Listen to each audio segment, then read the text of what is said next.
Salut à toi et bienvenue dans cette nouvelle vidéo.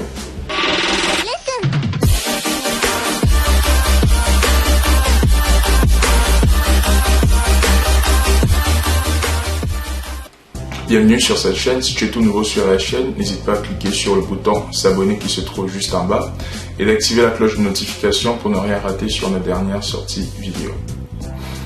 Alors, le sujet d'aujourd'hui peut choquer beaucoup de personnes.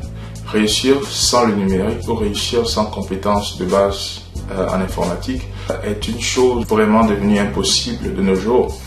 Peu importe le domaine ou le corps de métier dans lequel vous vous trouvez, que vous soyez comptable, que vous soyez infirmier, que vous soyez docteur, que vous soyez mécanicien, que vous soyez pompier, tous ces corps de métier nécessitent ou nécessiteront dans un avenir proche des compétences de base dans le numérique.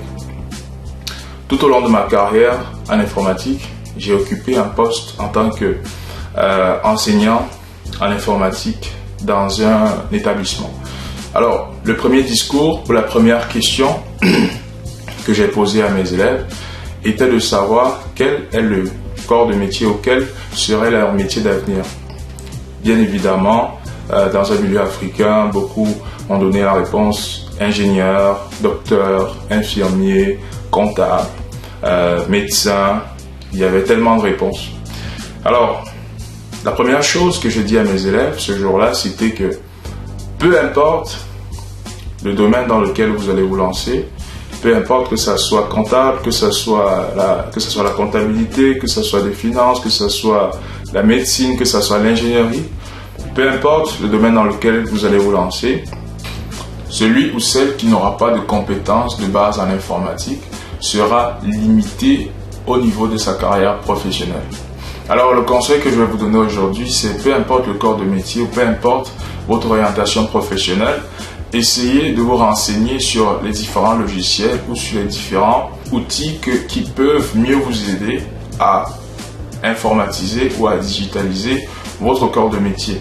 Essayez de vous renseigner sur comment d'autres professionnels dans d'autres pays du monde exercent votre métier afin de pouvoir prendre de l'avance ou afin de pouvoir comprendre les enjeux qui tournent autour de votre métier dans un avenir proche ou lointain.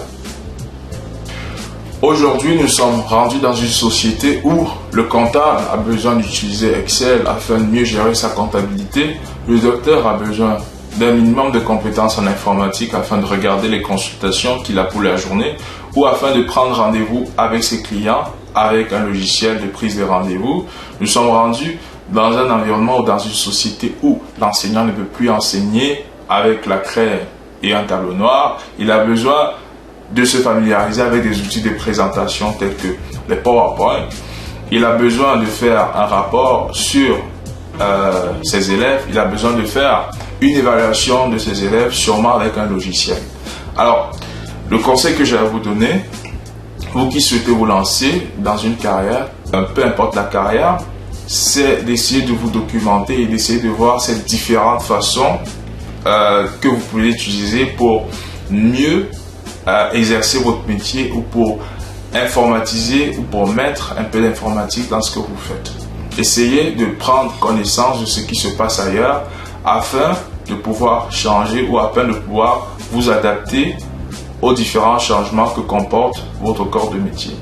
Avec l'intelligence artificielle et la trajectoire que le monde est en train de prendre, nous allons voir beaucoup de corps de métier qui vont disparaître justement parce qu'ils n'ont pas su s'adapter ou qu'ils n'ont pas su innover face à cette concurrence fulgurante. Merci, nous arrivons à la fin de cette vidéo. Merci d'avoir visionné cette vidéo. N'hésitez pas à partager cette vidéo à d'autres personnes. Si vous considérez que celle-ci peut être utile, n'oubliez pas de vous abonner et de nous laisser un pouce si vous avez aimé cette vidéo. Merci et à la prochaine.